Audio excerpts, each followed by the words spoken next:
When your spouse is hurting, you might think you always do the wrong thing, that you can't do anything right. In this video, Unhelpful Responses to Your Spouse's Pain, I'm going to show you what the wrong responses are and the unhelpful responses, and I'm going to walk you through the things that actually work when they're in pain.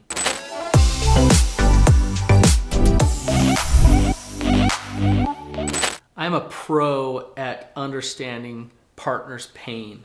I treat betrayal trauma, so I treat couples who have experienced infidelity in their relationship. And I actually see this all the time, where a partner disconnects from the other partner when they're in pain. It causes all kinds of problems. It destroys trust. I'm going to show you what doesn't work and what does work to actually connect to your partner's pain. I was working with a guy who went home, and when he got home, his wife was very upset. She was pretty distraught, actually. And so he kind of smiled at her, placated her, and then hurried downstairs and started playing video games all night. And he didn't want to deal with it. He didn't want to deal with the pain that she was feeling. And he felt like she was going to blame him anyways, and he didn't want to hear that anymore. He was tired of it. So he simply avoided it. He just did not want to go there with her. That sent a couple messages to her. One message it sent was, he's not strong enough as a man to show up when I'm in pain. Another message that it sends is that he doesn't care. He doesn't care about me. He doesn't care when I'm really, really struggling. So I don't feel safe with him. And it starts to destroy the relationship on a whole new level. I want to tell you a totally different story. I had a client once come home whose wife was in the shower crying, and she was in a lot of pain. They have a past history where he had been unfaithful with her in the marriage. And he realized that she was in pain for a good reason. He was not judgmental of her pain. And she had told him, look, I don't want to have sex with you right now. In fact, I don't even want to see you naked. And so he got home and she was in the shower and she was in a lot of pain. And he thought, what should I do? And he followed his gut, and he was in a suit and tie, and he walked into the shower and he got all wet in his suit and tie and just held her while she cried. He just held her and let her cry. And I heard her tell this story, and she started crying as she was telling the story. And what I felt from her is how much she felt loved by him in that moment of her pain. These are two very opposite stories. When a partner says, I'm lonely, I'm sad, I'm scared, you have two options. You can connect or you can disconnect. With those emotions, they're sending out a bid for connection.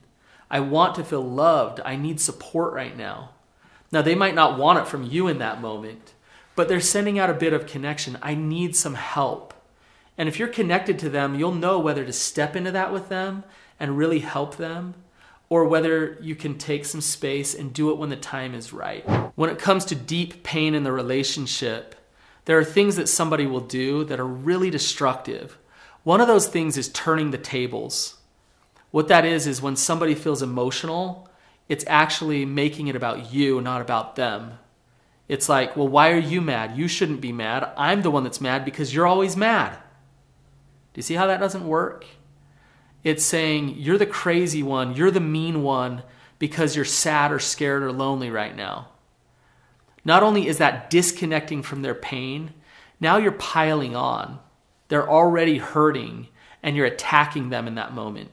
Turning the tables does not help when they're in pain. Logic and reason and fix-it mode don't help either. What that says to your partner is, your pain's not okay. I don't want you to feel it. This is uncomfortable. So let's get it fixed up so that we don't have to feel uncomfortable anymore. In a way, that's saying to them, I don't want to connect to you. I'd rather protect me and my uncomfortableness than to be here in this moment with you. Another unhelpful response to your spouse's pain is shutting down.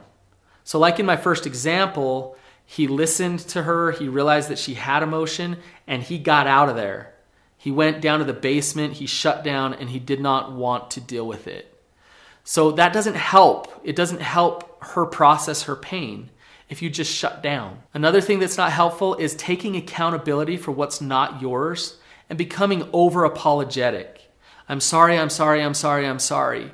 yes, this is all my fault. Don't just heap on yourself. That's not empathy. That's not holding space for their pain, where they can actually process through it. Take accountability for what is yours, but allow them to feel their emotions. When you over-apologize, you're just trying to fix it.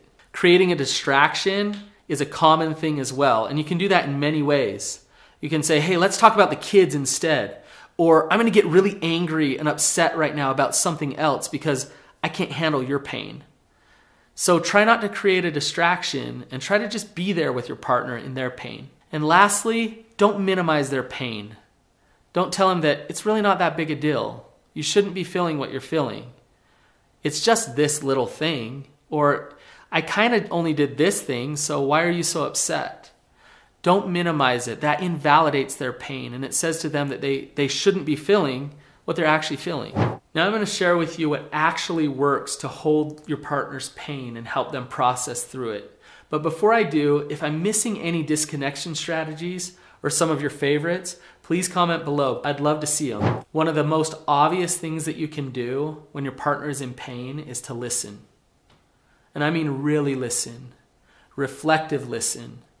So gain those skills. Stop and not make it about you, but just say, this is what I'm hearing. Is it like this for you? Is it like that for you?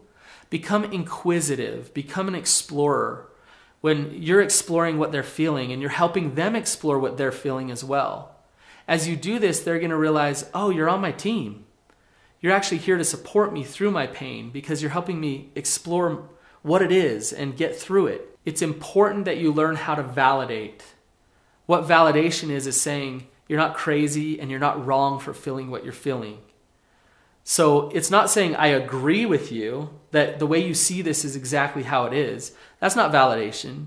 But validation goes something like this. I can totally see why you feel that way. Or if I were you, I'd probably feel the same. Or that makes total sense to me. I understand that. That's putting your stamp on it saying, it's okay. It's okay to feel what you feel. So learn how to validate your partner. Next, empathize and hold space. Now, when I say empathize, what that means is actually feeling with them what they're feeling. So allow yourself to open up, your heart to open up, and feel the emotion with them. Sometimes when you empathize, you don't have to say anything. Sometimes you just sit with them, or you hug them, or you nod, and you say, yeah, I can understand what you're feeling. When you empathize and hold space with them, there's a connection that happens in a relationship. And it brings this sense of relief and this sense of love that, hey, in my hardest moments, you're there for me. You care about me. It's hard to empathize. It's hard to listen. And it's hard to do all of these things if you feel like their pain is about you, that they're in pain about something that you did. But it's possible for you to do all of these things, even if it is about you. And in that moment, that's a huge opportunity for you to build trust and safety in the relationship. Like I said before, I treat betrayal trauma. So I treat couples who have experienced infidelity. And it's amazing to me what actually heals the relationship. There's this silver lining that God has allowed. And what I mean by that is a partner who's been betrayed, they're in a lot of pain. They're in a lot of sadness. And you think, how do you rebuild trust after betrayal has happened?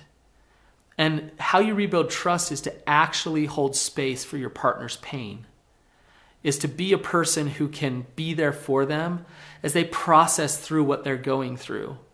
If you can listen, if you can hold that space, you go from being a liability for them, a painful person to them who creates harm, to a person who creates safety, connection, and trust again. It takes time. It takes time for a betrayer to build trust again. But when they learn how to hold space and they learn how to connect, then trust starts to happen again. If you're not responding well to your partner's pain, then you need to watch my other video. Click on the link below and watch my video, Why is Empathy So Hard?